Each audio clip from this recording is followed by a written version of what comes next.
चुनाव आयोग द्वारा लिए गए फैसले जो वोटर लिस्ट में समीक्षा को लेकर यानी पुनर्निरीक्षण को लेकर जिस तरीके से बिहार में एक माहौल बना जहां की राजनीतिक दलों द्वारा लगातार विरोध प्रदर्शन किया जा रहा था, वहीं बिहार के नेता प्रतिपक्ष तेजस्वी यादव द्वारा आज बिहार बंद, संपूर्ण बिहार बंद का आह्वान किया गया था, जिसके उपलक्ष्य में जो उनके तमाम कार्यकर्ता हैं वो सड़कों पर उतरे हुए हैं और लगातार विरोध प्रदर्शन कर रहे हैं, सड़कों को बंद कर रहे हैं।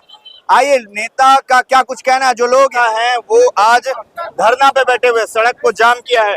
हमारे साथ अविनाश जी। देखिए, बिहार निर्वाचन आयोग ने जिस तरह से तुगलकी फरमान जारी किया है, चुनाव के मात्र 3 महीने बचे हैं, उन्होंने मतदाता गहन पुनरीक्षण के नाम पर बिहार की जो आम आवाम है, शोषित, वंचित, दलित, अति पिछड़ा समाज के लोगों को मतदान के अधिकार से वंचित करने का प्रयास किया है। ये सारा इशारा मोदी जी और नीतीश जी के इशारे पर वो बिहार के चुनाव को प्रभावित करना चाह रहे हैं। इंडिया गठबंधन, ट्रेड यूनियन और माननीय नेता तेजस्वी यादव जी के आह्वान पर आज पूरे बिहार का चक्का जाम है। हम लोगों ने भी सभी घटक दलों के साथ फारबिसगंज विधानसभा के सुभाष चौक पर चक्का जाम करने का काम किया है और निर्वाचन आयोग से हम लोग मांग करते हैं कि जो व्यवस्था आपने 2025 के चुनाव से पहले बिहार में लागू की है, यह व्यवस्था पूरे भारत में लोकसभा चुनाव से पहले करनी चाहिए। मोदी की ये दोहरी नीति बिहार की आम जनता जान चुकी है।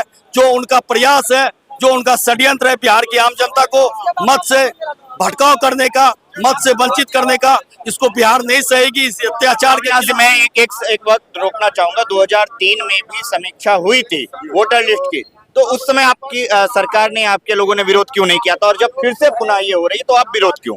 पूरे भारत में करवा लेना था ना।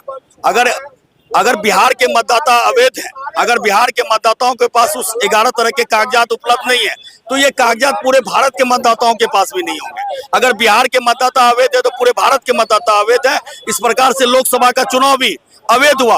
मोदी जी को तुरंत इस्तीफा देनी चाहिए और मतदाता पुनरीक्षण के बाद फिर से लोकसभा का चुनाव करवाना चाहिए। इस प्रकार की दोहरी नीति बिहार में नहीं चलेगी।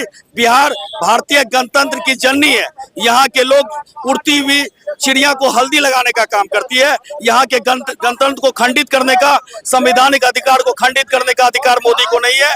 ये बिहार की आवाम है, सब जानती है और आने वाले विधानसभा चुनाव में इसका करारा जवाब देगी। चुनाव आयोग के इस फैसले का हम लोग विरोध करते हैं। इंडिया गठबंधन विरोध करती है, राष्ट्रीय जनता दल विरोध करती है। अगर हम लोग को जरूरत पड़ी तो अपने नेता के आह्वान पर हम लोग विधानसभा से लोकसभा तक का घेराव करने का काम करें। ले लीजिए, ये जो दोहरी नीति जो अभी लागू किया गया है, मात्र 26 दिन में, जब 3 साल लगता है चुनाव पुनरीक्षण काम करने में, फिर ये 26 दिन में कैसे कर लेगी? सबसे महत्वपूर्ण चीज है ये जो वोट का अधिकार है, गरीब गुरबा को इसके अधिकार से वंचित करने की तैयारी हो रही है। जो उसका जो लाभ मिलता है, राशन मिलता है, जो पेंशन मिलता है, उससे भी वंचित करने की ये साजिश हो रही है बिहार में। और आपको बता देते हैं, ये 26 दिन का मात्र टाइम दिया गया है और अभी तक में ये हमको लगता है 12 से 13 दिन में कई तरह की फरमान आ चुकी है।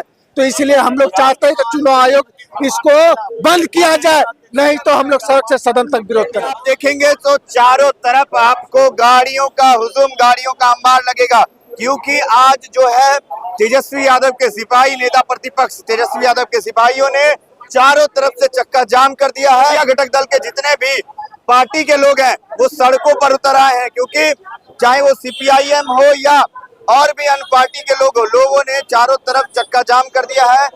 और साफ तौर पे कहना है, चुनाव आयोग को चुनौती देते हुए कहना है कि अगर फैसला वापस नहीं हुआ तो इसी तरीके से विरोध प्रदर्शन किया जाएगा। बाकी हमारे साथ खबरों में बने रहिए और आगे क्या कुछ है हम आपको दिखाते हैं।